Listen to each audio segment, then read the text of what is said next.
última vez nós falamos um pouco já da cultura Toyota e nessa apresentação especificamente nós vamos falar um pouco mais sobre o que eles chamam de People Value Stream, né?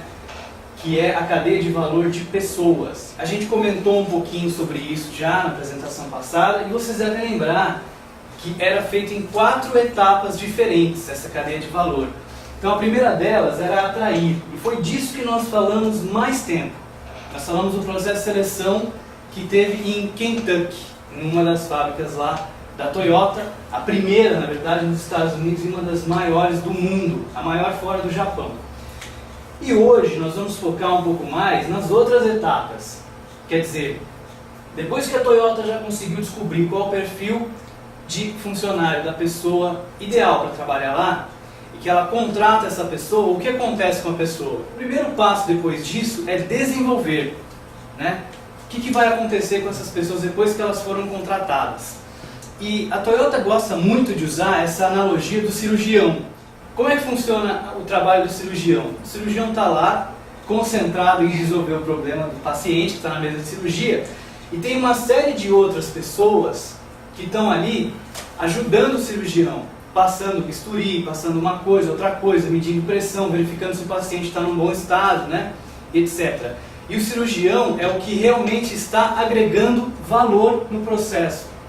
É ele que realmente vai curar o paciente, vai operar o paciente. Porém, é necessário que todas essas outras pessoas estejam dando a ele um suporte para que ele possa realizar o trabalho dele e finalmente conseguir curar ali, realizar a cirurgia no paciente. Então na Toyota a ideia é a mesma.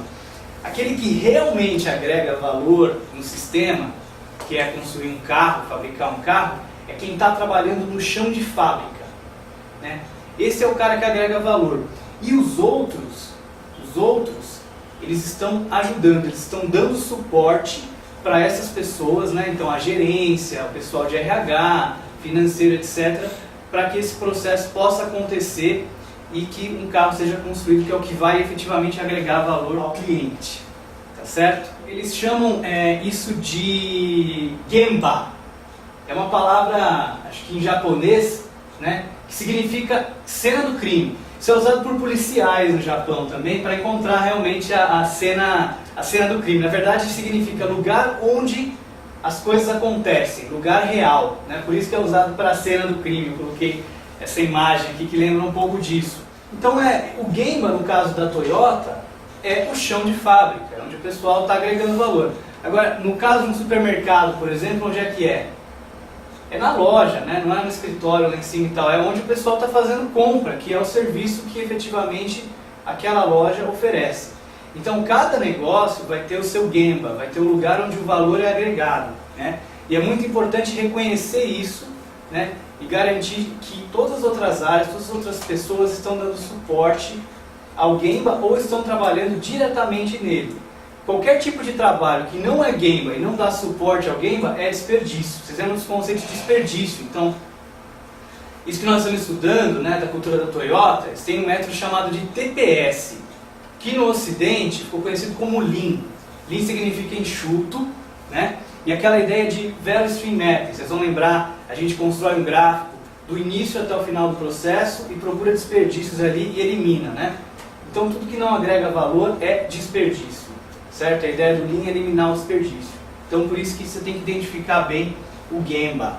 Tá? Esses são conceitos que a gente vai precisar para entender o que nós vamos falar daqui para frente. Voltando ao que acontece com o funcionário quando ele é contratado, ele passa 5 semanas com o pessoal de RH. E o pessoal de RH na Toyota, eles são muito presentes no dia a dia das pessoas que trabalham realmente em outras áreas. Não é uma área separada, que fica de fora só fazendo folha de pagamento e divulgando eventos que vão acontecer de integração. É uma área realmente presente, que está no dia a dia, verificando se o funcionário está tendo as necessidades dele atendidas, se ele está se desenvolvendo, se ele está aprendendo.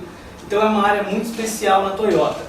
E essas 5 semanas iniciais, né, são para orientar e socializar a pessoa. Então ela vai ser inserida no ambiente, ela vai ser apresentada às pessoas, apresentada a cultura, né?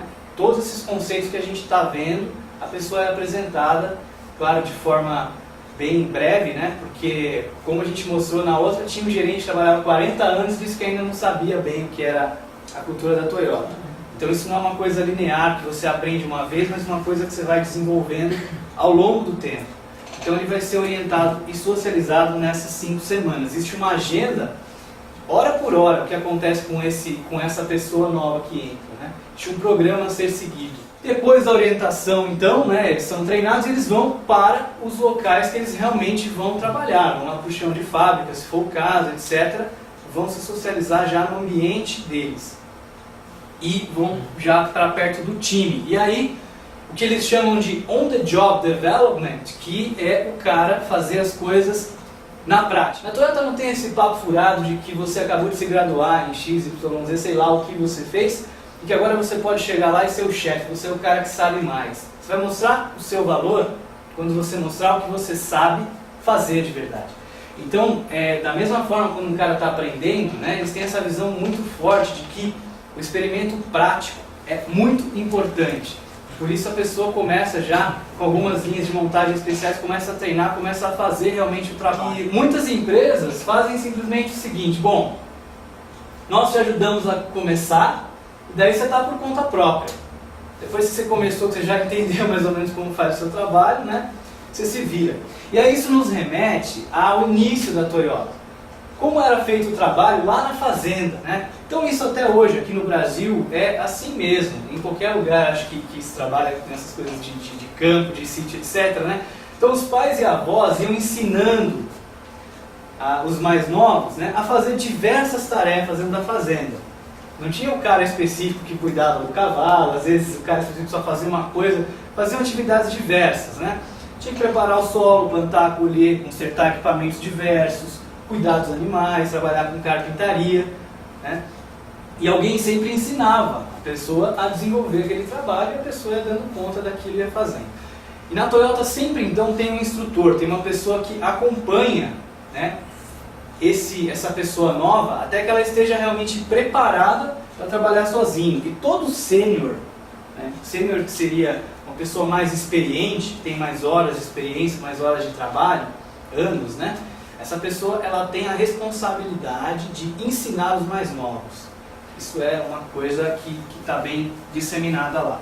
Eles têm também treinamento em sala de aula, né? Isso é até engraçado porque o Ono, né, o Taiichi Ono, nós vamos ver a foto dele mais pra frente, aí, saber um pouco mais sobre ele, mas ele era meio contra essa ideia de você ficar em sala de aula. Para ele isso não funcionava tão bem assim. Ele costumava usar o método socrático, que é de fazer perguntas para que as pessoas cheguem às suas próprias conclusões. Segundo ele, as pessoas tinham que tirar de dentro delas aquilo, né? Você não podia chegar e dar uma resposta para a pessoa porque ela não aprendia de verdade desse jeito. Mas imaginem, com o crescimento que teve a Toyota nos últimos anos, não tem como você ter senseis suficientes. Senseis são as pessoas que costumavam ensinar, né, a cultura da Toyota para as pessoas. É um termo usado também em artes marciais. E não tinha como ter gente suficiente preparada disso para disseminar pelo mundo inteiro. Então foi uma forma que eles viram, né, de inserir esse tipo de treinamento em sala de aula. Mas mesmo esse tipo de treinamento tem um plano de ação bem claro, né? Todos têm algum elemento de ação, a pessoa tem que fazer alguma coisa na prática. Por exemplo, os team leaders, né, a gente vai comentar disso depois com mais detalhes, mas vocês vão lembrar mais ou menos, eu falei na última vez. A gente tem os membros do time, né, aqui embaixo, tem o team leader, cada time tem o seu líder, e aí você tem um group leader que é responsável por vários times. Cada time tem mais ou menos umas 5 pessoas, para antecipar a ideia.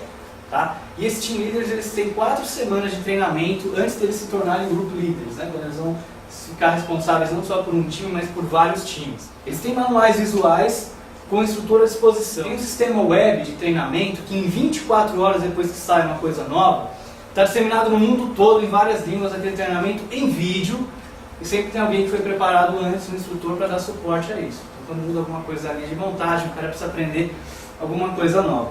E tem certificação para as pessoas que dão treinamento. Depois disso, então, de atender esse tipo de classe de vídeo e treinamento assim, o cara começa a aprender algumas habilidades fundamentais. Por exemplo, no caso de quem trabalha às vezes lá na linha de produção, o cara aprende até apertar parafuso, mas da forma ideal, que não fique nem muito solta, nem muito apertado, né? Então ele aprende tarefas até chegar nas tarefas mais complexas, de fixar uma porta no carro, etc., trabalhar na pintura, depende do que aquele cara vai fazer, né? Mas fora da linha ainda, ele não começa a fazer as coisas para um carro que vai ser entregue para um cliente. Ele começa a fazer as coisas sabendo que ele vai errar porque ele está aprendendo, né? Então ele começa a fazer algumas atividades reais, mas que não compromete a qualidade do carro que vai ser entregue depois. E ele tem que aprender bastante sobre o trabalho padronizado. Todo tipo de trabalho que vocês imaginarem na Toyota é padronizado. E a contrassenso, vocês vão pensar assim, bom, tudo bem, a gente trabalha com software, né? E software cada vez é diferente. Então acho que esse negócio de padronização não funciona pra gente. Não é bem assim. Porque esse negócio de padronização tem níveis. E olha, por incrível que pareça, até o pessoal que trabalha em chão de fábrica para fazer sempre o mesmo produto acha que fazendo do jeito dele é melhor. E aí você tem uma série de pessoas fazendo coisas de formas diferentes, com desperdícios diferentes, com resultados diferentes. E quanto mais variação no processo, pior a qualidade. Então o cara tem que aprender um pouco sobre como funciona esse trabalho padronizado da área dele, né? Ele é apresentado ao sistema de Kanban, que vocês já conhecem, Just in Time, e porque essa figura de stop, né, existe um sistema lá chamado End-on System, que é o seguinte, a linha de produção está andando e o cara está lá mexendo no que ele tem que mexer. Vai chegar uma hora que aquela linha vai chegar num outro processo que vai ter que ser feito, né, e o carro vai ter que estar preparado para passar por aquele próximo procedimento. Se tiver algum problema que o membro do time encontrar, alguma coisa fora do padrão, alguma dificuldade, ele puxa uma corda, parecer com aquelas de ônibus, ou aperta um botão, sempre tem alguma coisa assim. E isso vai parar a linha de produção e o team leader vai até ele, vai conversar com ele, vai ver o que vai estar acontecendo, vai ajudar ele a resolver o problema. Só então é dado sequência na linha, né? Isso tudo por quê? Por causa daquela ideia que nós já falamos também, de que as coisas têm que ser resolvidas no início, o defeito tem que ser resolvido quanto antes foi encontrado. E não você ir deixando uma série de coisas passar para no final do processo corrigir aquilo, né? Então separa a linha quando tem um problema, resolve e depois dá continuidade, né? E o funcionário tem que estar preparado para essa cultura, saber que às vezes quando ele cometer um erro, ele pode puxar a cordinha lá e chamar o team leader, que ele não vai tomar uma bronca por isso, não vai ser reprimido, não vai ser demitido. Então ele tem que estar preparado nessa cultura, ele tem que entender, né, que essa é a forma da Toyota de trabalhar. E aí você tem diversas oportunidades, né, para a pessoa se socializar melhor e se envolver com coisas que ela gosta. Tem na Toyota, por exemplo, ciclos de qualidade, que são pessoas que se reúnem, grupos que se reúnem para fazer um projeto de melhoria de alguma coisa. Comitê de segurança, né? A segurança do trabalho é levado muito a sério, porque você tem uma série de trabalhos, uma linha de produção de automóveis, que podem arriscar a sua saúde, né? Até a sua vida, dependendo do que for. Trabalha com coisas químicas, esse tipo de coisa. Então, a segurança é levado muito a sério mesmo. E algumas universidades oferecem cursos on-site, dentro da Toyota também, que o funcionário pode participar. Eles trabalham com uma técnica muito interessante, chamada de Copa.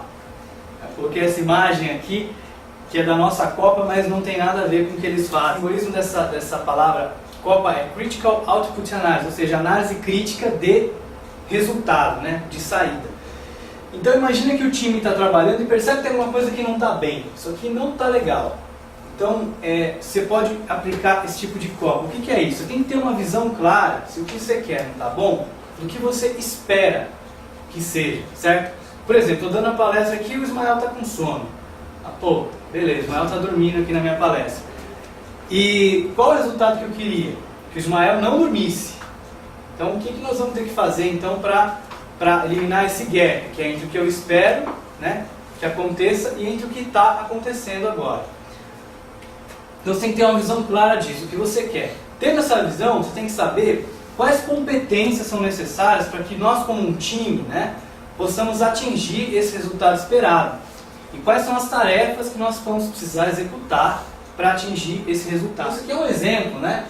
Quais são os outputs que a gente precisa, o que a gente quer, né, de resultado? Endereçar problema, disciplina ao líder do grupo, usar o processo de resolução de problemas, né, e outras coisas. Bom, beleza.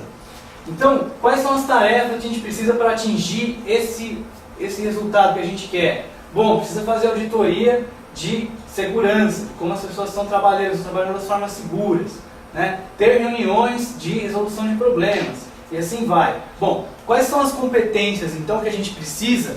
Agora que nós já identificamos o resultado que nós queremos, o que nós precisamos fazer para atingir esse resultado, quais são as competências, as habilidades, os skills que a nossa equipe precisa para conseguir executar essas tarefas que nos levarão ao resultado. Bom, eu preciso ter competências intelectuais, por exemplo, saber como funciona o processo de resolução de problemas. Preciso ter habilidades de informática, e por aí vai. Da mesma forma, competências de informação, competências de interpessoais, né? E aí vai. Saber apresentar informações, saber fazer coaching, receber feedback, ter liderança e uma série de coisas. E aí então, o time vai preencher esse formulário com as competências e ele vai avaliar qual a competência dele. Por exemplo, Robson, qual você acha que é a sua competência para apresentar informações? O Robson vai dizer, eu não sou muito bom nisso não, acho que é 1. E aí o El vai dizer, não, acho que eu estou bom pra caramba nisso, é 5, né? E coaching, assim vai. E qual a importância disso, na sua opinião, para esse trabalho que eles vão executar? Tal, tal e tal.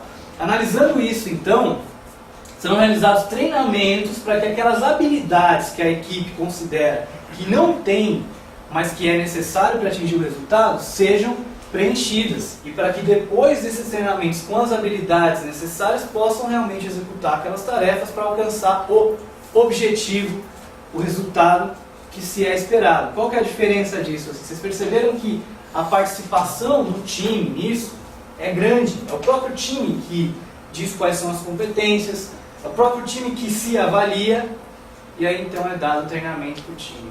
Não vai ter resistência, porque o cara participou, ele que disse que está precisando daquilo.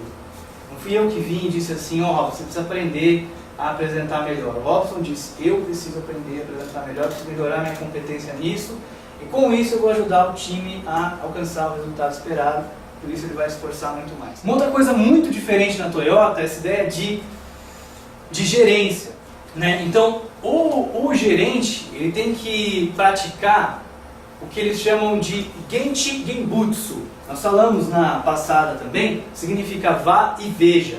O gerente não pode tomar decisão a respeito de nada antes de ir até o local em que aquele problema está acontecendo e ver se aquilo realmente é um problema e entender a dimensão do problema. Ele não pode tomar decisões de fora, ele tem que ir ver, tem que participar, tem que estar ativo. Então eles não são pessoas que gerenciam simplesmente do escritório. Eles estão no chão de fábrica, entendendo as condições reais, eles têm relacionamentos com as pessoas dos times, eles conhecem as pessoas, né?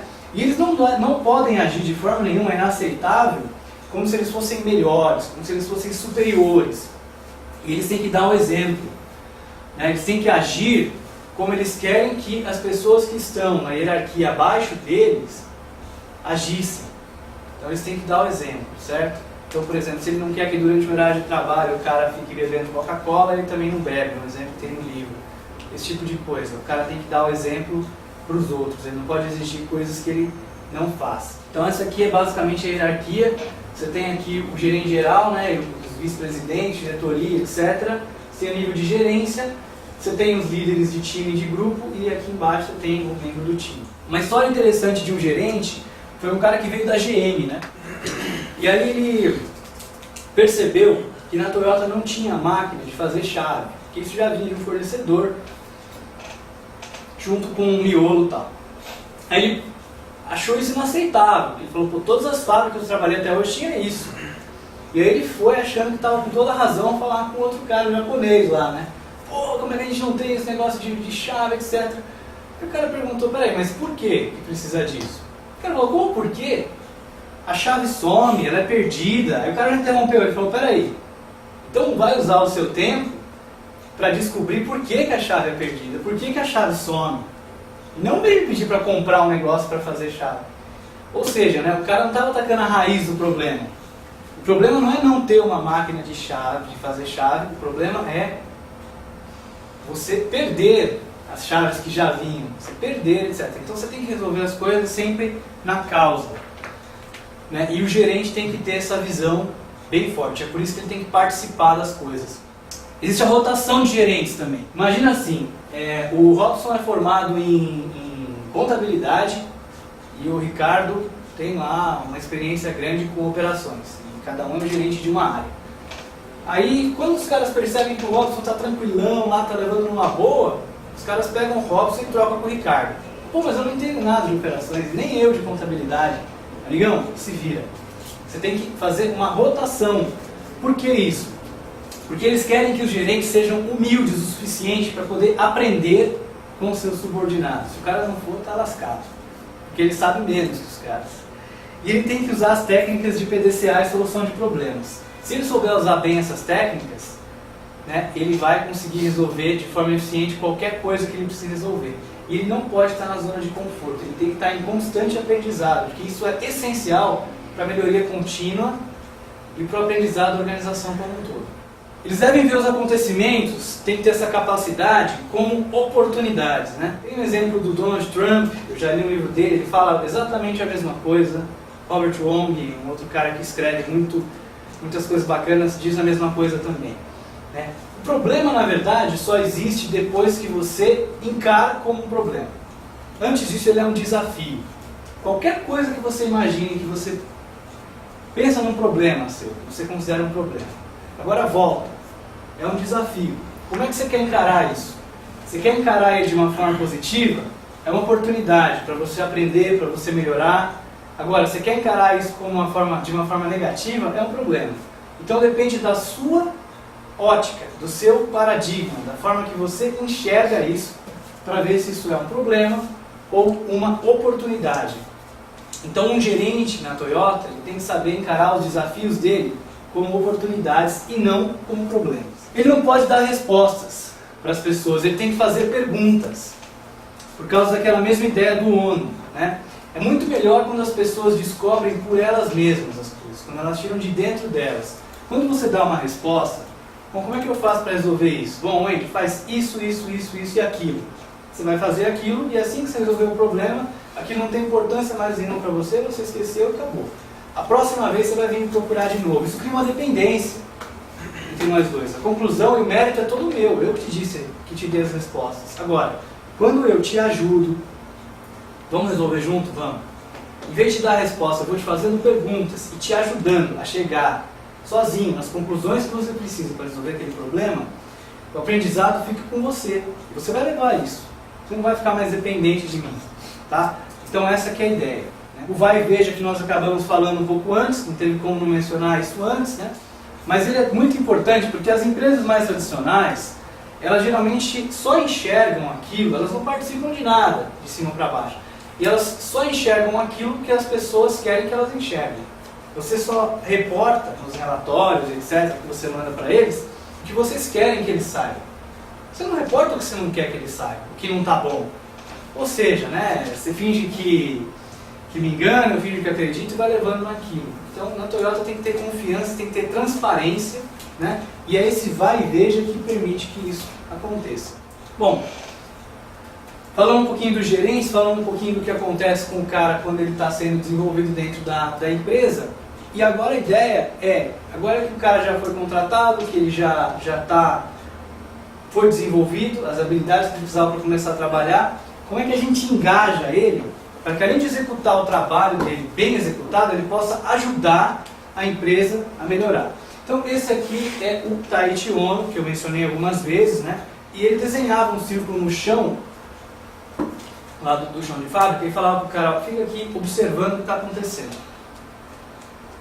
Depois de um tempo lá, ele ia para o cara e perguntava, você está vendo desperdício onde? O cara dizia, não, para mim está tudo bem. Ah, tranquilo. Ia lá, aqui ela voltava, você está vendo desperdício onde? Enquanto o cara não conseguisse enxergar desperdício, em outras palavras, enquanto o cara não pudesse enxergar nada que pudesse ser melhorado, o cara não saía do círculo ali, ficava ali. Então o cara tinha que conseguir desenvolver essa capacidade de encontrar problemas, de encontrar coisas que pudessem ser melhoradas, né? Então, essa ideia do PDCA, que vem dos métodos ágeis, a gente conhece, é muito usado, né? A Toyota usa isso de forma muito eficiente em tudo que eles fazem. Então, planejar, né? Fazer, verificar e agir. Então, esclarecer qual é o problema, dividir o problema, definir objetivo e meta. Objetivo e meta é uma coisa que muita gente confunde, né? Objetivo, por exemplo, vamos supor que o China quer perder peso, uma exposição. Então o China pensa assim, meu objetivo, pessoal, é perder peso. A minha meta é perder 4 quilos em 2 meses. Tem uma quantificação em tempo, em quantidade, seja lá qual for a medida do que você estiver trabalhando. Analisar qual é a causa do problema. Então, por que eu estou gordo desse jeito? Né? Se é um problema, não foi assim do dia para a noite. E definir as ações. Ou comer menos no McDonald's, sei lá o que ele vai fazer. Realizar as ações e monitorar o processo. Porque beleza, ele perdeu o peso. Agora ele vai voltar a comer no McDonald's. Vai voltar a ficar gordo, não vai adiantar nada. Certo? E depois ele vai padronizar os processos. Ou seja, daqui para frente eu só como lanche uma vez por semana. Os outros dias minha alimentação é baseada nisso, nisso e nisso. Vou fazer exercício físico regularmente, etc. Vai colocar isso na rotina dele e virou um padrão. É assim que se resolve o problema lá na Toyota, mais ou menos, tá? O cara tem que tem que seguir alguns direcionamentos, né? Como se fossem princípios lá na Toyota também. Ele tem que estar engajado dessa forma. Então, o cliente tem que ir em primeiro lugar. Você sempre tem que confirmar o propósito do seu trabalho. Então, você não pode estar trabalhando ali sem saber o que você está fazendo. Você tem que ter uma visão de que o que você está fazendo está afetando o todo, né? Toda a cadeia.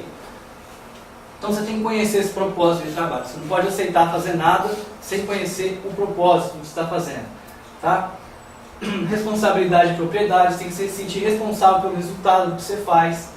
As coisas têm que estar visíveis, transparentes, né? Por isso que eles usam vários mecanismos visuais, como Kanban, por exemplo. Julgamento fundamentado em fatos e não em opiniões. Pensar e agir com persistência, agir rapidamente em tempo hábil, seguir cada processo com sinceridade e compromisso, ter uma comunicação efetiva e envolver todos os interessados nas decisões que precisam ser tomadas, tá? Ter essa visão de que nada está bom bastante, nunca nada está bom bastante, que você não pode melhorar um pouco. E para isso você tem que ter uma certa forma de pensar um pouco diferente, porque se você considera algumas críticas que eu faço para você, olha, isso podia ficar melhor, hein? Não importa o quão bom seja, você chega aqui e mostra um sistema maravilhoso, um software que está 100% melhor do que o anterior.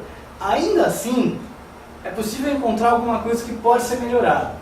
Então se o cara fala, pô, mas você já pensou que isso aqui podia ser assim? Aí você pensa assim, nossa, mas que cara chato, meu. Melhorei o negócio 100 vezes, o cara não está arrumando problema. Né? Se você enxerga dessa maneira, está errado, então não vai dar certo. Você tem que ter essa visão de que sempre as coisas podem estar um pouco melhores. Você tem que levar esse tipo de crítica, né, como uma coisa que vai te ajudar a melhorar, e não como uma coisa negativa, senão não dá certo. Essa parte eu achei fantástica, né? Os engenheiros, então, como é que se contrata um engenheiro? Então o cara tem que planejar como é que vai ser o carro antes, faz um projeto, faz o design do carro, etc. E depois que está pronto isso, o carro começa a ser fabricado lá na linha, né? E fica sempre fazendo o mesmo carro, sempre igualzinho. Mas antes ele tem que ser planejado e os engenheiros fazem isso. E quando se contrata um engenheiro na Toyota, ele passa os 3 primeiros meses dele trabalhando como um team member. Pode ser até que o cara ganhe o salário de engenheiro dele lá, provavelmente. O livro não menciona isso, mas eu estou assumindo que sim, né? Senão o cara não vai aceitar trabalhar. Mas ele vai trabalhar como um team member por 3 meses, tá? Entendendo que o Gemba, nós falamos antes, que é onde acontece, aonde o pau come. Depois ele vai trabalhar nas vendas durante 6 meses. E depois, finalmente, ele vai para a engenharia. Agora ele entende a necessidade do cara que produz o carro, e ele entende o que o cliente dele espera no produto, porque ele tinha que vender, tinha que convencer o cara que o carro era bom, tinha que mostrar para o cliente, e tinha que ouvir o cliente. Então agora, sabendo o que o cara da produção precisa, o que o cliente quer, ele vai ser um engenheiro muito melhor, nem se compara, né? Fantástico, fantástico isso. A maioria dos engenheiros da Toyota são excelentes, né? O cara fala no livro que os caras sabem criar um robô do zero. Os caras têm tanta visão de execução como visão de planejamento, eles são pessoas bem completas, tá? Não é qualquer engenheiro medíocre que vai parar lá, não. Para a gente trabalhar nessa ideia de resolução de problemas, que nós falamos antes, a gente precisa entender o que a Toyota entende como problema. Lembra dos padrões, né, que eu falei antes? Então você tem um padrão aqui, ó, que eles usam a palavra standard. Em inglês tem muitas palavras que significam padrão, né? É difícil até de traduzir, ele traduz tudo como padrão, mas é no sentido de standard. Então aqui deveria ter uma lata de lixo, certo? Não tem a lata de lixo, temos um problema. Agora, se ninguém disse que tem que ter uma lata de lixo aqui e a lata de lixo não está, se não tem um padrão que diz, qual o problema? Nenhum. É mais ou menos essa visão. Você tem que ter um padrão, você tem que ter uma coisa que diga que aquilo deve ser de tal forma. Porque quando não estiver daquela forma, você passa a entender que tem um problema. Tá? Vocês entenderam mais ou menos essa ideia? Beleza, então sempre que eu falar que tem um problema, vocês têm que lembrar que tem um padrão dizendo como deveria ser e que existe um gap entre o que deveria ser e o que é. E aqui você identifica então que tem um problema, tá? Está acontecendo alguma coisa de errado. Por exemplo, o Kanban de estoque tem uma definição de que você tem que ter o mínimo ou o máximo de peças, esse tipo de coisa, né? Quando você não tem esse mínimo ou máximo, você tem um problema, certo? Então você tem que resolver esse problema. Isso tem estabelecido, tá? Por exemplo, aqui na nossa Copa, estabelece que o mínimo de bisnaguinha, de pacote de bisnaguinha é de 10 sacos.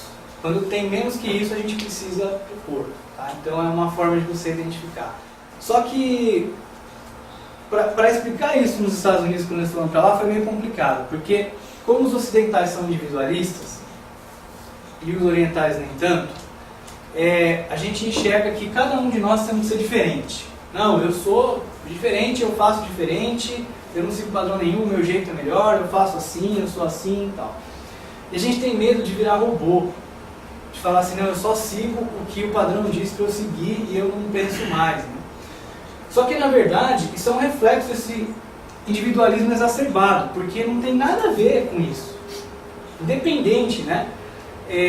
Não é que você quer que todo mundo haja igual, mas só que esse padrão, na verdade, é uma referência para todos. Esse padrão está em constante melhoria. E a melhoria é do grupo como um todo. Tá? Então, se a gente enxergar dessa maneira, não vai entender direito. Tanto que a Toyota tem essa visão que eles chamam de, acho que é Yokoten que fala, Yokoten, não sei. É uma palavra em japonês que quer dizer espalhar, propagar. Então eles entendem assim, bom, você tem esse padrão, então vocês imaginam, no Japão tem um determinado processo que é padronizado de tal jeito, em todos os países do mundo tem que ser igualzinho? Não. Por quê? É como as sementes de uma árvore. Essa semente ela vai se espalhar e vai cair num solo. Vai cair num solo com condições de ambiente diferentes. Dependendo da condição que tiver esse solo, ela vai ter que crescer, vai ter que utilizar de recursos diferentes. Às vezes a raiz vai ter que ser mais profunda para buscar água, às vezes mais curta, às vezes ela vai ter que crescer mais para buscar sol, às vezes menos, às vezes mais para a direita, às vezes mais para a esquerda. Então se você quiser que todo mundo seja exatamente igual, você vai acabar matando todo mundo. Então existe essa diferença, essa adaptação que precisa existir.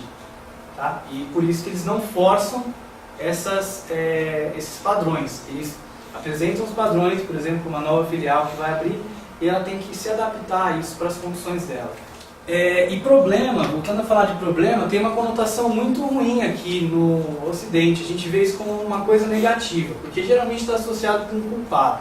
Falou de problema, você lembra de um culpado. Se ser um problema é porque é a culpa de alguém, né? Na Toyota, sempre que tem um problema, a gente pergunta o quê? Vocês lembram? 5 porquês. Por quê, até que chegar na causa. E no Ocidente aqui a gente tem um hábito diferente, a gente pergunta 5 quens, né? Na verdade, está faltando bisnaguinha. Quem não comprou? Está faltando bisnaguinha. Por quê? Porque faltou fazer isso. Por quê? Porque faltou tal coisa. Por quê? Porque não fizeram aquilo. Por quê? Vamos chegar na causa, vamos mudar o processo e resolver. Está faltando bisnaguinha. Por quê? Porque o China não comprou.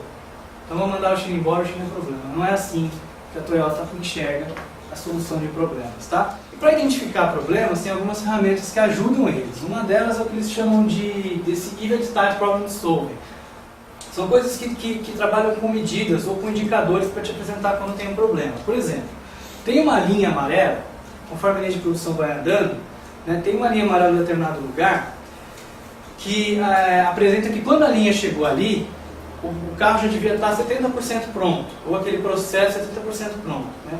Se ele não tiver, fica claro para todo mundo que tem um problema. Então o pessoal começa a trabalhar para resolver esse problema, correr atrás.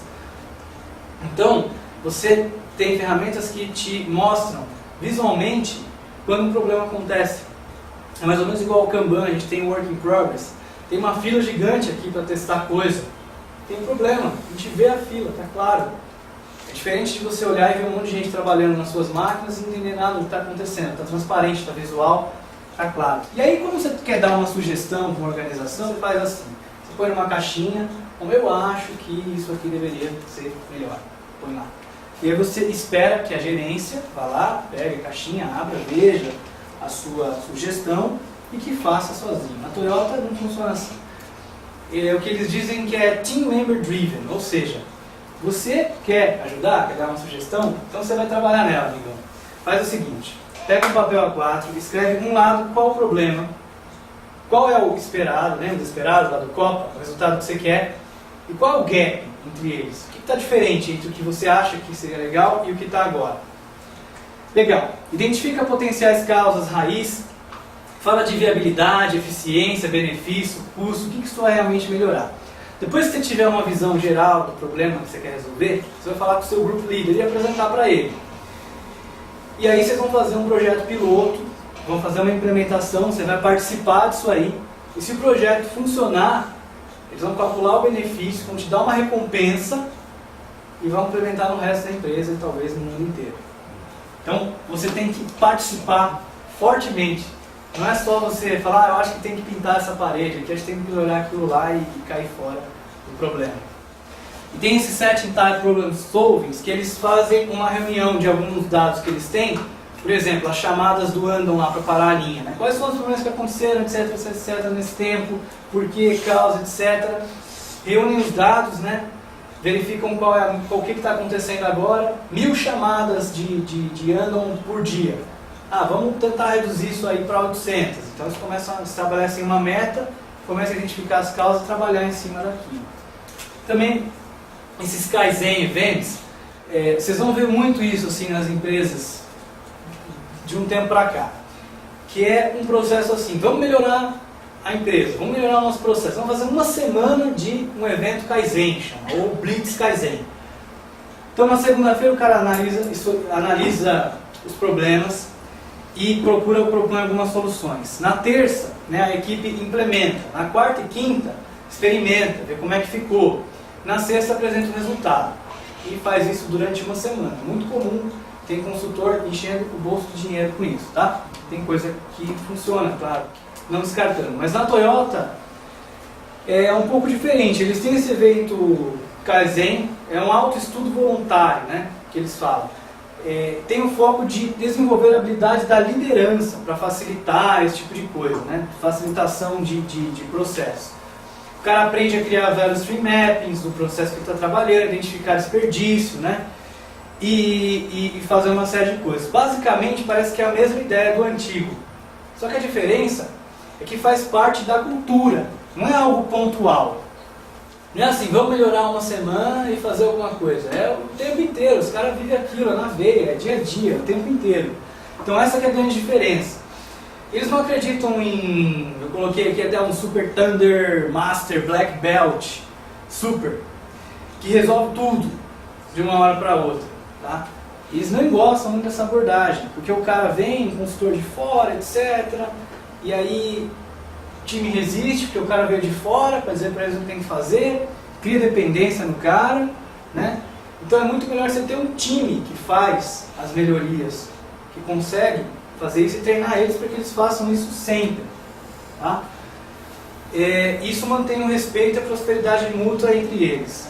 Então isso não é um evento isolado. É isso que eu queria deixar claro assim, em relação a esses eventos Kaizen.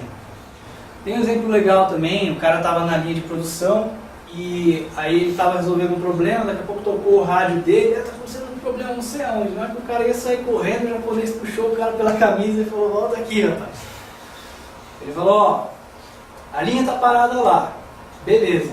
Agora você sair daqui sem resolver esse problema na causa é inaceitável. Fala, caramba, mas o cara esses caras são muito sistemáticos, né? Na verdade, não é. A ideia é que você saia da roda dos ratos, né? O ratinho está correndo pra caramba lá na roda dele, não sai do lugar nunca. Está sempre lá no mesmo lugar, mas está correndo pra caramba. Então esses caras que é super-herói, apaga incêndio, super ultramaster e tal, os caras não resolvem nada. Os caras estão sempre correndo, sempre apagando incêndio. E não estão resolvendo o problema na causa. Então lá o cara quer que você resolva na causa, quer que você saia do lugar, ele não quer que você fique correndo, mas parado no mesmo lugar. Você pode fazer sem correr, mas você vai fazer uma vez e vai resolver aquilo de verdade. Bom, para finalizar então, a gente vai falar agora da parte de inspiração. Né? Tornar um membro comprometido com a empresa, inspirar para que ele se comprometa com a empresa, com a comunidade e com a sociedade. Tem uma frase desse técnico de futebol americano, ele dizia assim, olha, o comprometimento individual para a causa de um grupo é o que faz um time, uma sociedade, uma civilização. Então é cada pessoa comprometida com uma mesma causa, trabalhando juntos para atingir o mesmo resultado, o mesmo benefício, tá? Essa aqui é a ideia dessa parte de inspiração. Então isso nós já falamos, né? O mentor pergunta até que você dê a resposta certa. Tá? O cara conta uma historinha legal que, ele ficou até sem graça, de tantas vezes que o cara perguntou para ele por quê, né? Como você faria, etc. Até que ele chegasse na resposta. E o mentor pacientemente faz isso, ele não fica bravo. Mas por que você acha que está acontecendo isso? Aí o cara responde errado. Mas como? Não sei o que, tal, responde errado. Então, pacientemente o cara vai acompanhando o nível de cada um até chegar na resposta certa. Isso dá, além daquilo que eu falei, do cara poder não criar dependência e resolver o problema por ele mesmo, tirar de dentro, dá uma sensação de empowerment, dá uma sensação de poder, dá uma sensação de que você consegue, de que você é capaz. Né? Então, eles dizem que a qualidade é quando se faz o certo, mesmo quando não tem ninguém olhando. Né? Quando você usa aquele tipo de artifício de poder, de mandar, né, etc., sem convencer, sem conquistar as pessoas trabalham só enquanto você está olhando, só enquanto você está medindo ali. Você caiu fora, virou as costas, acabou, né? Então, o cara tem que se sentir parte. Ele tem que trabalhar como se o negócio fosse dele. Tá? E aí, você pode estar olhando, pode não estar, ele vai fazer. E se você ficar só dando recompensa externa, também não é suficiente. Tem uma pesquisa do Dan Pink, muito bacana, que ele fala de recompensas intrínsecas e extrínsecas. Né? Recompensas extrínsecas são dinheiro, esse tipo de coisa. Né? Recompensa intrínseca é a sua satisfação, o significado do seu trabalho, o reconhecimento que as pessoas dão do que você faz. Né? Então isso é necessário para que um funcionário trabalhe motivado, inspirado. Não adianta só recompensa extrínseca, só dinheiro, isso não resolve, não mantém as pessoas motivadas por muito tempo. O cara quer sentir parte, sentir que ele faz parte de uma instituição e verificar, né, ele ter aquela certeza de que aquela instituição é importante para a sociedade dele, para a comunidade. No Ocidente, também isso é bem diferente do Oriente. Isso sempre eu estou falando, né, a diferença do Oriente e a diferença do Ocidente. Quando a Toyota foi para os Estados Unidos, ela teve que enfrentar tudo isso, essas diferenças, e aprender a lidar com elas. Então, como nós somos individualistas aqui, como eu disse antes, a gente quer sempre mostrar o nosso diferencial em relação ao resto. E lá no Oriente, o pessoal se apresenta primeiro pela empresa que ele trabalha. Então você chega assim e fala assim, olha, eu sou da Lusoft, da família Gomes, meu nome é André. Quando você fala que você é da Lusoft, o cara sabe quem é a Lusoft, quais são os valores e princípios da Lusoft, o cara já sabe um monte de coisa de você. Se esse cara trabalha lá, o cara já assume. Se ele é da família Gomes, então, família Gomes, assim, assim, assado e tal, já sabe. E depois é o André, então, que faz parte desses grupos. Né? Aqui imagina, né? A gente é individual, a gente é diferente, não tem nada a ver. Cada um aqui é especial por uma razão X. A gente tem essa forma de pensar. Lá a empresa é a segunda família pro cara. Os líderes, os chefes do cara, ele cuida do cara como se fosse até um filho dele. Tem essa preocupação grande com as pessoas, né? Se o cara está equilibrando a vida pessoal com a vida profissional dele direito, né? Se o cara está bem de saúde, se o cara está trabalhando de forma segura, se ele não está trabalhando de uma maneira que vai prejudicar a saúde dele, etc. Então assim, a Toyota teve que balancear isso aí, equilibrar. Então a única coisa que eles exigem é que o cara esteja alinhado com os valores da empresa e com os princípios. Só que isso exige uma mudança comportamental da pessoa.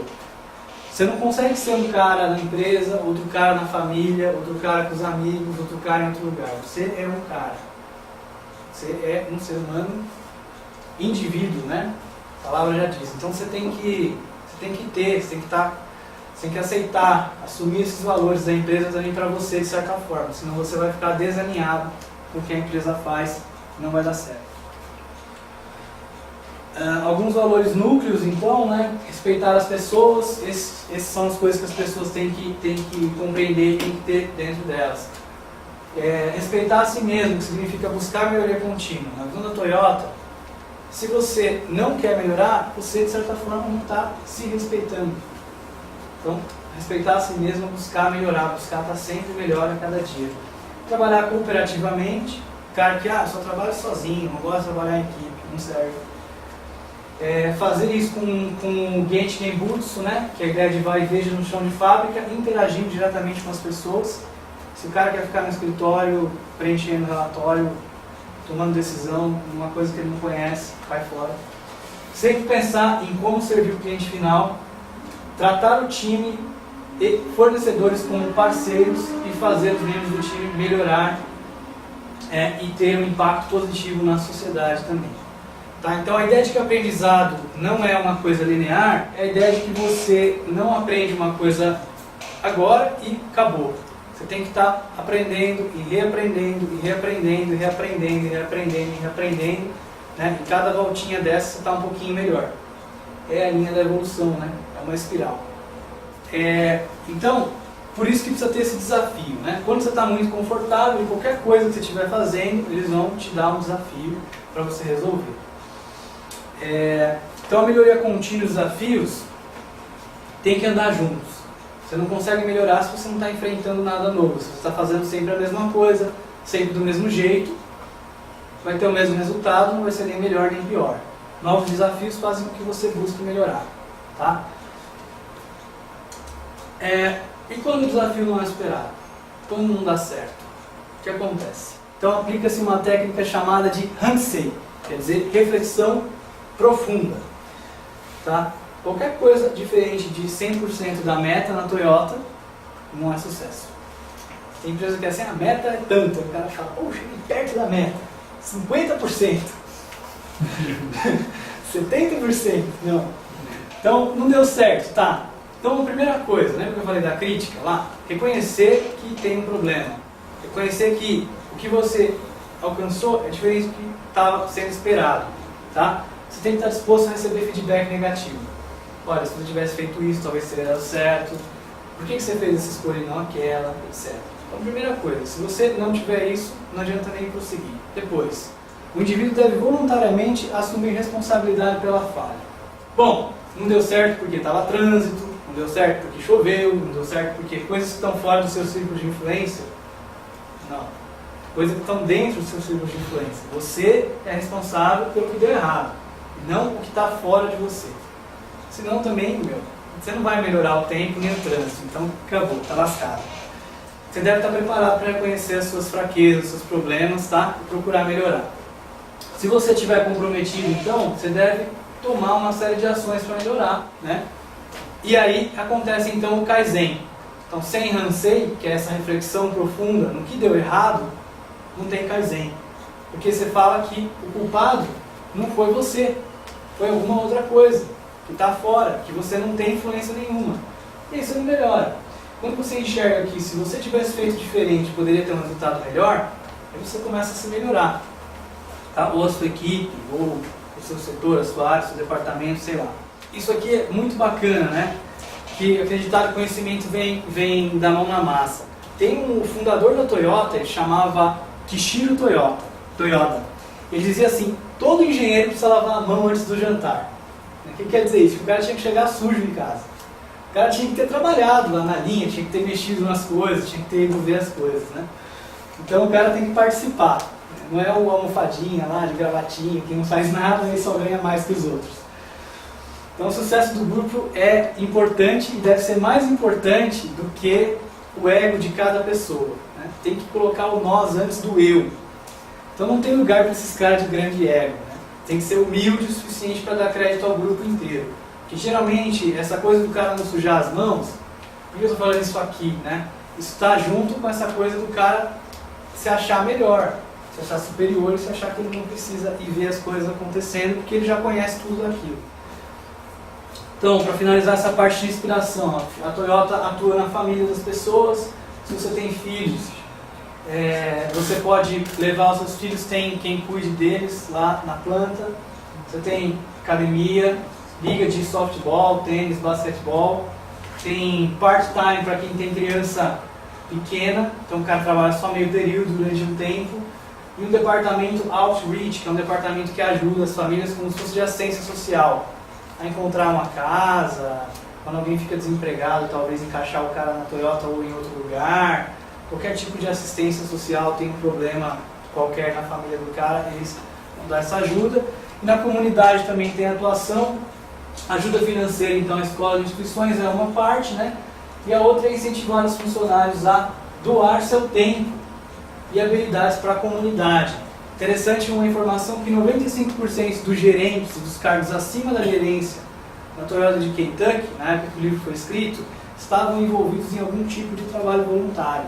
Seja aqueles trabalhos de construir casa para as pessoas pobres, por exemplo, trabalhar em escola, em creche, esse tipo de coisa. Tá? Então, tem muita essa coisa do cara atuar na comunidade dele, melhorar não só na empresa, mas melhorar na família, melhorar na comunidade, melhorar como ser humano. A melhoria contínua não se aplica só ao processo de trabalho. E a Lean Wave é o seguinte, quando começou então a Toyota, deu aquele boom, todo mundo quis saber como eles faziam, né?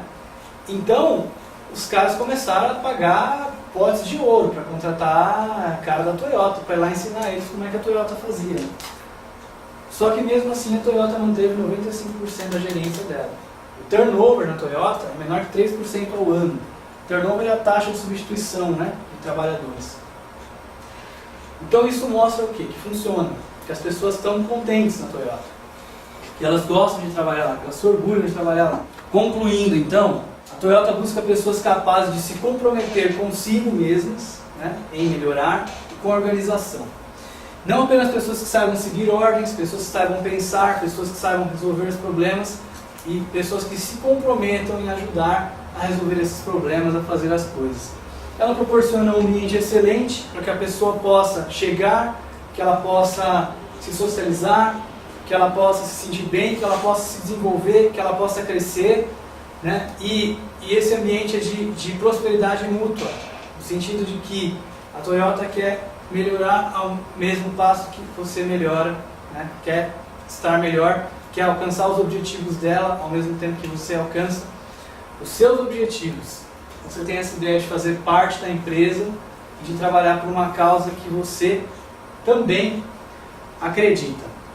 E que não adianta você fazer práticas isoladas, tem que estar dentro de um contexto cultural, né? Não adianta simplesmente usar uma ferramenta, usar um Kanban, fazer um Value Stream Mapping, fazer um evento de Kaizen no final de semana, se você não tiver esses valores inseridos dentro de você e da organização que você trabalha. Esse é o livro do qual eu tirei a maior parte das coisas dessa apresentação. Tem também o livro Toyota Way, só Toyota Way, que foi escrito antes desse, pelo mesmo autor, tem bastante coisa legal. Obrigado, pessoal.